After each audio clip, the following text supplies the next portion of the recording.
আমরা শিলিগুড়িতে বসেছিলাম আলিপুরদুয়ার, কোচবিহার, কালিম্পং, দার্জিলিং, জলপাইগুড়িকে নিয়ে। পরে আমরা দুর্গাপুরে বসেছিলাম বাঁকুড়া, পুরুলিয়া, পূর্ব পশ্চিম বর্ধমানকে নিয়ে। আজকে এখানে আমরা নদিয়া, উত্তর চব্বিশ পরগনা এবং হুগলিকে নিয়ে বসেছিলাম। অনুরূপ মিটিং আমাদের মালদাতে হবে, মালদা, মুর্শিদাবাদ, উত্তর এবং দক্ষিণ দিনাজপুরকে নিয়ে। অনুরূপ মিটিং আমাদের কোলাঘাটে হবে, পূর্ব পশ্চিম মেদিনীপুর, ঝাড়গ্রাম এবং হাওড়াকে নিয়ে। আমরা মূলত যেটা জোর দিয়েছি, শর্ট টার্মে নির্বাচিত এমএলএদের সঙ্গে প্রশাসনের সমন্বয়। একটা নতুন ব্যবস্থা চালু হয়েছে, যেখানে শাসকের আইন নয়, আইনের শাসন। নতুন একটা বিশ্বের সর্ববৃহৎ রাজনৈতিক দল, যে দল নেশন ফার্স্ট মন্ত্রে বিশ্বাসী, তারা জনতা জনার্দনের আশীর্বাদ নিয়ে ক্ষমতা পেয়েছে। নতুন ব্যক্তিরা এমএলএ হয়েছেন, মন্ত্রী হয়েছেন, মুখ্যমন্ত্রী হয়েছেন। আমাদের ভিশন কি, আমরা কি চাইছি, কেমনভাবে রাজ্য চালাতে চাইছি, আমাদের সংকল্পপত্র কি, এটা প্রথমেই অ্যাডমিনিস্ট্রেশনের সর্বস্তরে পৌঁছে যাওয়া দরকার। সেই উদ্দেশ্য নিয়েই আমরা কিন্তু এই পরিক্রমাগুলো করছি। আপনারা এর আগে মিটিংগুলোতে দেখেছেন কত কোটি কোটি টাকা খরচ করা হয়েছে। এই কলকাতা থেকে কল্যাণী আসতে 1 ঘন্টা লাগে এখন জাতীয় সড়কের যুগে, সেখানেও হেলিকপ্টার ব্যবহার করা হয়েছে। এখানে কত রকমের খাবারের ব্যবস্থা, নিশ্চয়ই সারাদিন আছে, দুপুরবেলা একটু খাবার দিতে হবে। এখানে কত গাড়ির মেলা, এখানে অফিসাররা গাড়ি শেয়ার করে এসেছেন। রাস্তা বন্ধ, 3 দিন ধরে দক্ষযজ্ঞ, 3 কোটি 4 কোটি টাকা করে এর আগে খরচ হয়েছে। আমরা এইগুলো আপনারা দেখছেন যে সাইলেন্টলি, চুপচাপ, যেটুকু ন্যূনতম না করলে নয়, সেই ব্যবস্থার মধ্য দিয়ে এই সরকার জনগণের কল্যাণ করতে চায়, নিজেদের বৈভব ক্ষমতা দেখাতে চায় না। সেই জন্যই আমরা করছি। মিটিং খুব ফ্রুটফুল হচ্ছে। আমরা এত ডাক পাইনি 5 বছর। আমি প্রথম দিন থেকেই বলেছিলাম প্রশাসনিক মিটিংয়ে আমরা সব এমএলএদের ডাকবো, আর বিশেষ বিশেষ এমপিদের ডাকবো। আজকে বিশেষ বিশেষ এমপিদের মধ্যে বারাসাতের এমপিকে আমরা বিশেষ বিশেষভাবে ডেকেছিলাম, এসছেন উনি। আর আমাদের দলের এমপিদের আমরা ডাকছি সব জায়গায়, কারণ আমাদের এমপিদেরকে বিডিওরা পর্যন্ত, ওসিরা পর্যন্ত তাদের ফোন ধরতেন না। এই সিস্টেম তো ঠিক না। আমরা এখানে বলেছি, আইপিএস আইএসরা জানেন একটা পাবলিক রিপ্রেজেন্টেটিভকে কিভাবে রেসপেক্ট দিতে হয়। মহারাষ্ট্র সরকার করেছে, যে কোনো নির্বাচিত প্রতিনিধিকে যদি অনার না দেন, কীভাবে অনার দেবেন সেটাও স্টেট ক্যাডার এবং ন্যাশনাল ক্যাডারে বলা আছে। এগুলো আমরা এখানে করেছি, বলেছি। এবং আজকে এখানে বসিরহাটের অনেক অপোজিশনের এমএলএরাও যুক্ত হয়েছিলেন, তাদের মধ্যে একজনকে বলার সুযোগও আমরা দিয়েছি। আমরা চাই যে কেন্দ্র রাজ্য ডবল ইঞ্জিনের সুফল মানুষ পাক, এবং কেবলমাত্র নির্বাচনের সময়ই রাজনৈতিক কচকচানি হোক। সারা বছর আমরা কনস্ট্রাকটিভ আইডিয়া নিয়ে কাজ করি। আপনাদের মাধ্যমে মাননীয় প্রধানমন্ত্রীর 12 বছর সম্পূর্ণ হয়েছে। ভারত সরকার 5ই জুন বিশ্ব পরিবেশ দিবস থেকে 21শে জুন বিশ্ব যোগা দিবস ন্যাশনাল প্রোগ্রাম ডিক্লেয়ার করেছেন। পশ্চিমবঙ্গ সরকার এই ন্যাশনাল প্রোগ্রামে পার্টিসিপেট করছে, আমরা ঘোষণা করেছি। 5ই জুন রাজ্যের সমস্ত ব্লকে এবং পুরসভাতে, ইনক্লুডিং কর্পোরেশনে, মায়ের নামে একটি গাছ লাগানোর কর্মসূচি হবে। প্রত্যেক বিধায়কদেরকে অরণ্য দপ্তর, পরিবেশ দপ্তর, দুটো দপ্তর নোডাল থাকবে। তারা ফলের গাছ দেবেন এলাকায় বিতরণ করার জন্য, এলাকায় লাগানোর জন্য। 12 থেকে 20 জুনের মধ্যে 3 দিন জনকল্যাণ শিবির করতে বলা হয়েছে ভারত সরকারের পক্ষ থেকে।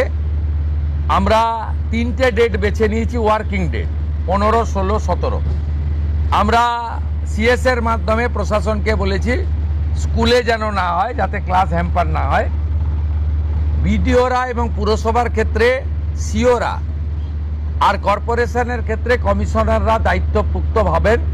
বিধায়করা এবং যে এমপিরা সেখানে চিফ গেস্ট হবেন, ইনোগোরেটর হবেন, সব জায়গায় জনকল্যাণ শিবির হবে। সেখানে ভারত সরকার এবং রাজ্য সরকারের চালু থাকা এবং আগামী দিনে আসতে চলা সমস্ত স্কিম আমরা তার বেনিফিট মানুষকে দেব এবং সচেতন করব। 15, 16, 17 জুন, 21শে জুন বিশ্ব যোগা দিবস। আয়ুষ ডিপার্টমেন্ট, যা পশ্চিমবঙ্গ সরকারের হেলথ ডিপার্টমেন্টের অন্তর্গত, এবং স্পোর্টস ডিপার্টমেন্ট মিলে করবে।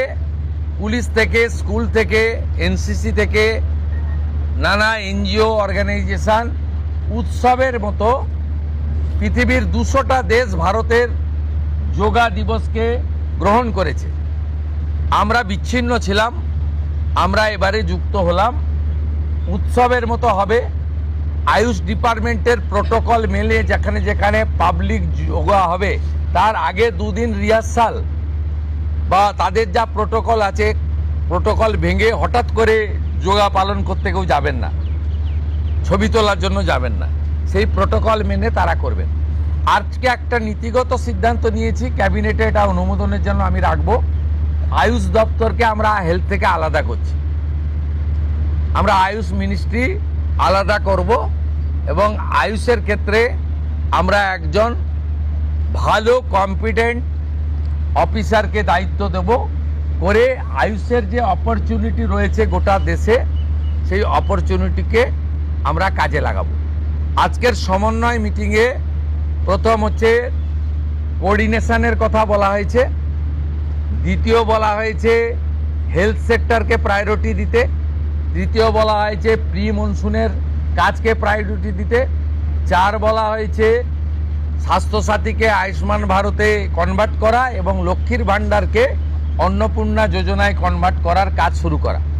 আগামীকাল বিকেলে নবান্ন থেকে আমি এবং সংশ্লিষ্ট দপ্তরের মাননীয় মন্ত্রী, সিএস, এফএস এবং অন্য আধিকারিকদের উপস্থিতিতে অগ্নিমিত্রা পাল এবং আমি একটি ফর্ম পাবলিশ করব, যেই ফর্ম অন্নপূর্ণা যোজনায় ফিল আপ করতে হবে। এবং আমরা কালকেই বিস্তারিত বলবো, কারণ এনরোলমেন্ট যখন যত তাড়াতাড়ি করবেন তত বেনিফিট আমরা দিতে পারবো। আমাদের অন্নপূর্ণা যোজনার প্রক্রিয়াটা শুরু হয়ে যাবে কাল থেকে। যেমন যেমন ফর্ম ফিল আপ হবে তেমন তেমন 3000 টাকা ট্রান্সফারও শুরু হয়ে যাবে। আর যতক্ষণ না 3000 টাকা ট্রান্সফার হচ্ছে, স্বাস্থ্যসাথী যেমন কন্টিনিউ রাখা হয়েছে আয়ুষ্মান ভারত কনভার্ট না হওয়া পর্যন্ত, এখানে আপনার লক্ষ্মী ভাণ্ডারকেও কন্টিনিউ করা হবে। বিস্তারিত কালকে আপনারা জানতে পারবেন, ফর্মের কপিও আপনারা কালকে পাবেন। অফলাইন অনলাইন অবশ্যই থাকবে, শুধু পাবলিকের উপরে ছেড়ে দেওয়া হবে না, বিধায়করা নিজ উদ্যোগে ফর্ম ফিল আপ করাবেন এবং সরকারও বিডিওদের নেতৃত্বে প্রত্যেক বাড়িতে বাড়িতে ফর্ম ফিল আপের জন্য সহযোগিতা করার জন্য লোক পাবেন। এবং মাথায় রাখতে হবে, ভারতীয়রাই কেবলমাত্র এই সুযোগ পাবেন, অভারতীয়রাই সুযোগ পাবেন না।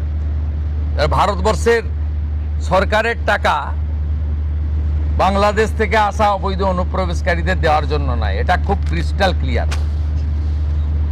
সরকারি বাসে আপাতত সব মহিলাদের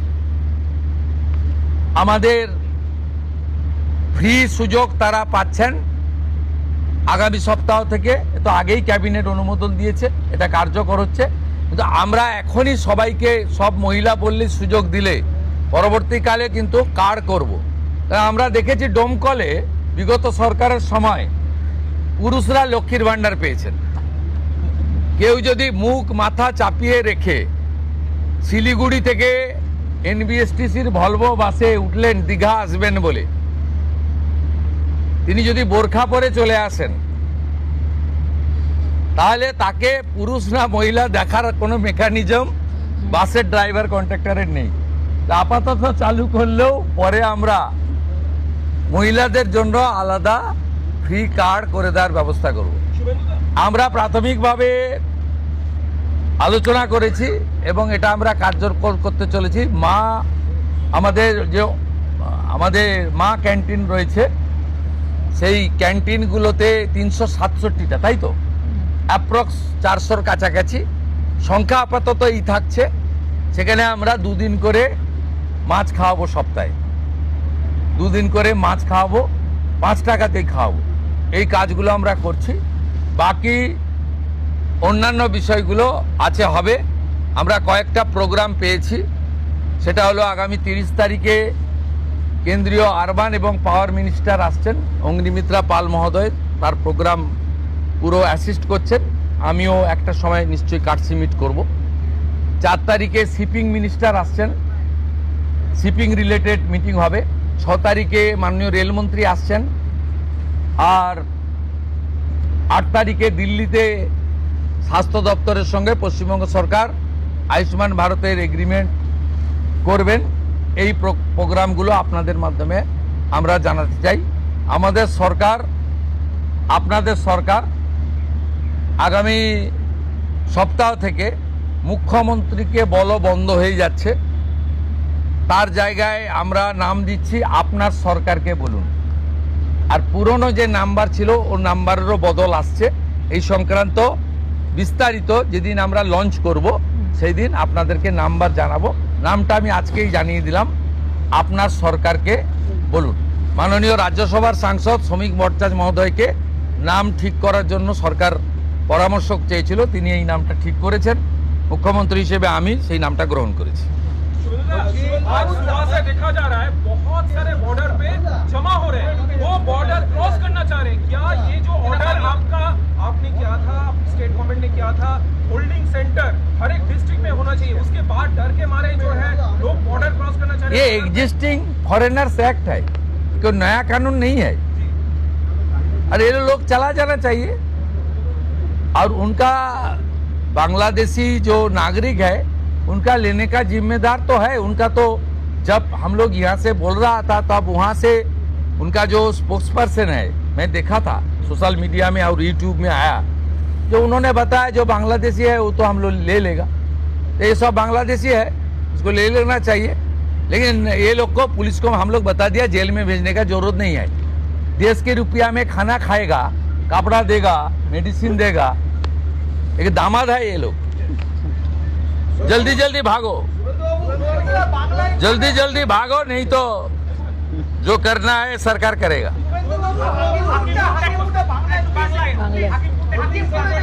না না, আমি হাকিমপুর সম্পর্কে জানি না, আমি মিডিয়াতে দেখছিলাম। কিন্তু এটা নতুন কিছু নয়, প্রেজেন্ট অ্যাক্টই রয়েছে। এবং আমরা বলে দিয়েছি যে বাংলাদেশের অবৈধ অনুপ্রবেশকারী তাদেরকে কোর্টে পাঠানোর কোনো দরকার নেই, আইনে নেই। সরাসরি পুলিশ নেবে এবং বিএসএফ এর হাতে হ্যান্ডওভার করবে। বিএসএফ এর যা ভারত সরকার বাংলাদেশ সরকারের সঙ্গে আছে এগ্রিমেন্ট, তাতে বাংলাদেশি প্রুফ করে হ্যান্ডওভার করে দেবে। আমাদের জেলে 3 মাস 6 মাস 2 বছর রেখে আপনার চাল, আপনার ডাল, আপনার তেল, আপনার মাছ, আপনার ডিম, আপনার কাপড়, আপনার মেডিসিন ওদেরকে দেব কেন? এটা তো ভারতীয়দেরই ক্ষতি হচ্ছে, আমাদের রাজ্যেরই ক্ষতি হচ্ছে। সেই জন্য আইনটা এতদিন ছিল ভোট ব্যাংকের স্বার্থে কেউ বা কারা ব্যবহার করেনি। আমরা ভোট ব্যাংকের বাইরে গিয়ে দেশের স্বার্থে, রাজ্যের স্বার্থে এই আইন কার্যকর করছি। আবেদন করেছেন যে যারা এতদিন অভিযুক্ত রয়েছেন তাদেরকে গ্রেফতার করার জন্য এসপির কাছে, পুনরায় কি তদন্ত শুরু করবেন? আমি আবেদন পাইনি। এসপির কাছে উনি আবেদন করেছেন। এসপি নিশ্চয়ই ডিজিকে পাঠাবেন, ডিজি আমার সঙ্গে পরামর্শ করবেন। আমি হোম মিনিস্টার হিসেবে নিশ্চয়ই, আমার তো আইনের শাসন প্রতিষ্ঠা করার জন্যই আমাকে আপনারা মুখ্যমন্ত্রী করেছেন। তা আইনের শাসনে তামান্নাও আইনের শাসন পাবেন। আমরা তো বলেছি শাসকের আইন চলবে না, আইনের শাসন চলবে। বিরোধী দলের আমরা তো বলেছি স্কুল, কলেজ, মন্দিরের 1 কিলোমিটারের মধ্যে মদের দোকান লাইসেন্স দেওয়া যাবে না। এ সরকার অন্যভাবে চলবে, চিন্তার কোনো কারণ নেই। আমার সঙ্গে ভারত সরকারের মন্ত্রী জিতেন্দ্র সিং এর একটা মিটিং আছে 3:30টার সময়। এখন 2:30 বাজতে যায়, 1 ঘন্টা লাগবে যেতে। প্লিজ, সেটা হচ্ছে বিশেষ বিশেষ সাংসদ বিরোধীদের, তাদেরকে আপনি ডাকবেন এই বিশেষ বিশেষের টাইম যদি বলেন যে মানে যারা অনেকদিন পরে সত্য কথা বলছে তারাই বিশেষ বিশেষ সাংসদ। যারা বলছেন যে আপনারা আমাদের স্বাধীনতা পাইয়ে দিয়েছেন, যারা বলছেন যে এর কোনো ভবিষ্যৎ নেই, ফলতাতে যে চতুর্থ হয়েছে সে আর 1 তো দূরের কথা 2-এই আসতে পারবে না। সামনে ভবিষ্যৎ দেখতে পাচ্ছে। এই তালিকা আপনার কাছে প্রস্তুত? এই তালিকা তৈরি আছে। এই বিশেষ বিশেষ সাংসদ না আমি বলবো না, আপনারাই তো দেখাচ্ছেন। আমি তো আপনাদের চ্যানেলেই দেখছিলাম বারাসাতের সাংসদ কি বলছেন, তারপরে সরকারকে বললাম যে উনাকে ডাকুন, উনি নিশ্চয়ই কোঅপারেশন করতে চান। উনি আজকে বক্তৃতা করলেন, কোঅপারেশন করলেন, যাওয়ার সময় হ্যান্ডশেক করলেন, বলে এই প্রথমবার একটা ভালো মিটিং হলো। আমি এর আগে অনেক মিটিংয়ে যোগদান করেছি, বলতেই দেয় না।